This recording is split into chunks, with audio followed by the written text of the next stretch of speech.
Yo, welcome to another Untimely Review. We're still going with our superhero theme and we're finishing out the movies that I haven't seen.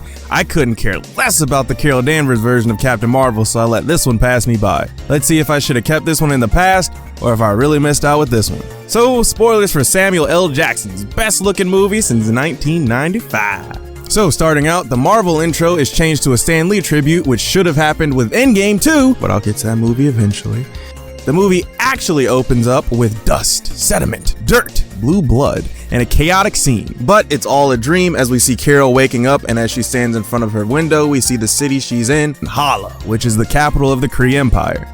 We see Carol go talk to this guy since she can't sleep, and they go to spar with each other. Through the punches and kicks, she talks about the dream she's been having. She's getting bodied through the entire match until she pulls out her powers and sends this dude flying. After that, we get a futuristic train ride where they talk more about this thing called the Supreme Intelligence and how this guy is meant to train her.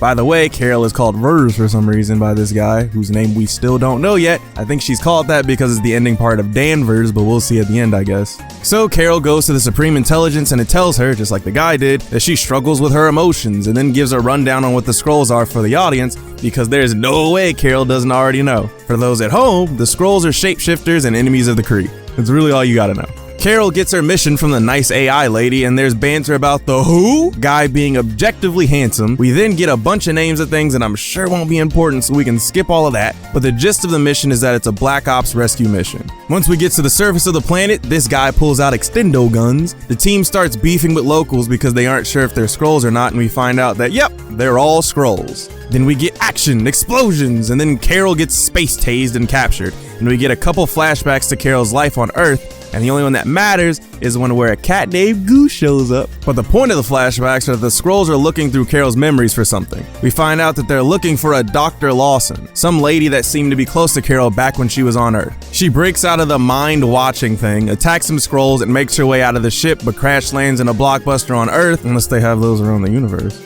Nah, I'm pretty sure it's just Earth. Anyway, this is the movie's way of telling us that this is set in the 90s, that and the Radio Shack. R.I.P. We see the Skrull transformation in full, and it is gross. Not trying to body shame, but Jesus Christ. Dude, put that thing away. They're like children here. Then Carol gets disconnected from her check-in with this guy, whose name is Yon-Rogg, which I had to look up because they haven't said his name and we're almost 30 minutes in already. We see the homie Agent Coulson and Nick Fury. A Skrull shoots at him, the Skrull runs away, and Carol chases after him. We get a super forced feeling Stan Lee cameo, but it's fine. I still like it. I still love Stan. Carol punches the shit out of this old lady who is a Skrull anyway, so it's fine. They fight on the train, and even though the other people on the train see this grandma doing all types of flips and snarling, they decide that Carol is the one who should be stopped and get in the way so that the Skrull puts a little distance between the two. They fight some more on top of the train. We see that the Coulson riding with Fury is actually a Skrull, and so he crashes the car because of it. But once Carol gets to the station, she loses the Skrull she was chasing. Carol then goes to one of those cool, hip, and timeless internet cafes to do some pre-Google Googling, finds the place she's looking for, gets her ass in a parking lot, and steals the guy's motorcycle to go to the place. We then pick up with Fury back at, I assume, S.H.I.E.L.D. headquarters any money. The weirdest thing I've seen in a PG-13 movie happens where Fury and his boss make sure to check out this Skrull's Mr. Meaty. Then we find out that Fury's boss is a Skrull, and we pick back up with Carol at Poncho's, the place she Googled, where she gets popped up on by Fury, and to make sure he's not a Skrull, she makes him play 21 questions. Once they trust each other, Fury takes Carol to Pegasus, which is this secret government facility that has ties to Dr. Lawson, and he gives her a hat to wear like that was really gonna affect her walking around the facility. Makes it look more like she's a tourist at Disneyland more than anything else. They get detained, escape, meet up with Goose the cat again, and find out that Lawson is dead, but apparently that happens in 1989. And it seems like that's the crash that Carol was in earlier. But we saw Carol playing Street Fighter II Champion Edition, which didn't come out until 1992. So which one is it, Marvel? Anyway, we find out that Lawson's Kree name was Mar-Vell. You see what they did there? And was working on tech to help end the war between the Kree and Skrulls. But then we see that the Skrull impersonating Fury's boss is at Pegasus, and what the fuck is this guy's name again? Oh, Yon-Rogg tells Carol to not be emotional again. Fury figures out that his boss is a Skrull, so him and Carol on the run from S.H.I.E.L.D. Fury and Skrull boss do a little CQC.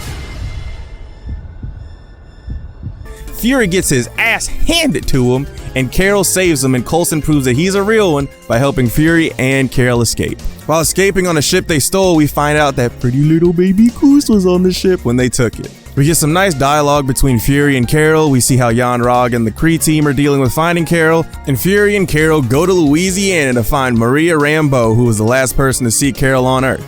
We then find out that the name of the Skrull who's been chasing Carol is Talos, and he takes a different approach at getting the info he's looking for. Carol agrees since he has information that she wants too. We also find out that he is extremely afraid of cats for some reason, which he calls a flurkin. Not important to the plot at all, but it had to do with Goose, so it's important to me. Everyone goes to listen to the recording that Talos brought, but because it's 1995, everything is slow. But after loading for a solid 20 seconds, we hear the recording from the crash and get a flashback that shows that it was Yon-Rogg that shot down the ship that Carol and Mar-Vell were on, shot Mar-Vell, and the reason that Carol has powers is because she shot the energy core that Mar-Vell was working on. Still got it so far? Great. You find out that I was right, and Vers is just the ending part of Danvers, and that the explosion is probably the reason why her memory is whack. Talos talks some more about how the Kree are the bad guys actually, and that the Skrulls are just trying to survive, and his argument is pretty compelling given the circumstances. There's some scenes with Carol and Maria talking, scenes with Carol and Monica talking. Monica is Maria's daughter. Carol gets a much better colorway to her suit, and the team set up Yon-Rogg with a trap, but he gets the drop on the Skrull, realizes that Carol knows the truth, and calls in Ronan the Accuser to help fight against Carol and Talos. Carol and the squad leave the atmosphere to find Mar-Vell's ship in orbit, and we find out that the core is the Tesseract, so that's a callback to like 10 of the 21 Marvel movies at this point. We also find out that Talos wasn't actually after the core or Mar-Vell's research and was actually looking for his family who are all aboard Mar-Vell's ship. Why he didn't lead with that seems strange, but to each their own, I guess. Anyway, Yon-Rogg and some Kree board the ship, manhandle and throws Goose, so you know he's a villain. And we find out that this little thing that we've seen on her neck before seems to be an inhibitor, so she loses her powers during the fight against Yon-Rogg and she gets knocked out. When we see her again, she's tied up with some venom ropes that connect her to the Supreme Intelligence, you know that thing from earlier. The Kree disrespect Fury. Carol is getting mentally beat up, but she finally embraces her humanity and her powers, so now she's running at max power. Once she takes care of a couple of Kree, she meets up with Fury and Maria. Goose does this. Oh, that's still my hungry little baby. Then Carol fights against her former team, and even though she could definitely easily body them, they make it a full action sequence since it's supposed to be a diversion. And while that's happening, Fury, the Skrulls, and Maria are all escaping from the ship. Carol beats her old team all except for Yon-Rogg and this lady, Minerva, who goes after the ship with everyone else on it. So now we're getting lasers, low flying in the Grand Canyon, explosions, and crash landings. But just as everything seeming to go Carol's way, Ronan, who I completely forgot about, arrives and just starts bombing Earth, but Carol stops all of them before they actually make landfall. Then Carol takes the fight up to Ronan in space, and we get some superhero Star Wars action, and Ronan retreats with what's left of his ship. Once Carol gets back on Earth, Yon-Rogg tries to get Carol to fight him without powers, but Carol's like, nah, fuck that, and blasts him into a pile of rocks. She puts Yon-Rogg in a ship with a message to the Kree that she's coming to destroy the Supreme Intelligence. Seems like you might want to just show up without them waiting for you, but I like Carol's moxie, so I think it's fine. Goose scratches Fury, and that's how he loses an eye. And after all that, we end up back in Maria's house. We get Fury singing Mr. Postman. Wait, oh yes, wait a minute, Mr. Postman. Speaks for itself, it's great. Carol gives Fury a way to reach her for emergencies and flies off into space with the Skrulls, and the movie ends with Fury writing up the Avengers Initiative. There's also 2 end credit scenes. The first shows Carol showing up on Earth to respond to Fury's beacon at the end of Infinity War, and the second is a scene of Goose throwing up the Tesseract, which proves that you can't have too much of a good thing because I didn't need to see that. So now that the story's out of the way, what did I think about it? For a quick comparison, I like this movie way more than I did Ant-Man and the Wasp, and that's for a couple of reasons. The first is that I think the overall tone of this movie is great. The story deals with heavy stuff like loss and not knowing who you are and where you fit in, but it also has some genuinely funny moments too. But the key part is that like 99% of the jokes don't take away from the story or make it feel super long. The flow of the jokes is underrated to me because they're not like conversation joke, or punch, pause, kick, punch, joke, quarter circle punch. Sorry, the combos never stop. But see how that joke broke up the pace? This movie doesn't really do that. And with that, the movie isn't afraid to have moments where things that are a little heavy for a younger audience linger. The scene where Maria tells Carol who she is as a person and how much she loves her and has her back doesn't have any jokes.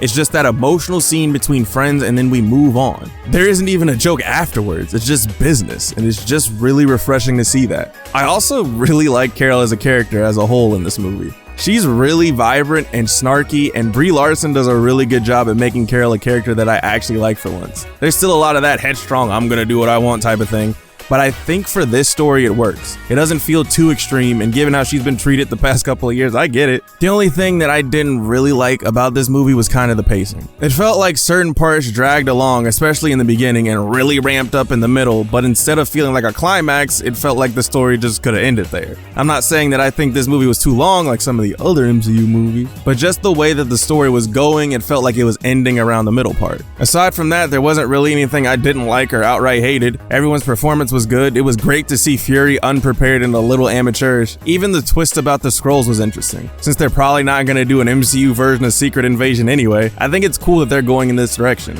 Unless I'm wrong and they make Skrulls bad guys again, in which case everything I just said is invalid. I have heard that people didn't like this movie because it doesn't have a villain that actually poses a threat to Carol, but her old team was definitely giving her some hands and probably could have killed her if she didn't have those mental blocks removed, so I don't really see where that criticism is coming from. The last thing that I want to talk about is the whole emotional thing that is a reoccurring theme throughout the movie. I think that it's an interesting way to show how Carol was getting constantly shitted on for just being herself, and how that was supposed to parallel her as a woman in those specific supposedly male fields like the Air Force, or even when she joins up with the Kree and everyone just keeps telling her, keep your emotions in check, don't let your emotions take over. And at the end, when she allows her emotions to just be a part of her, she becomes her most powerful.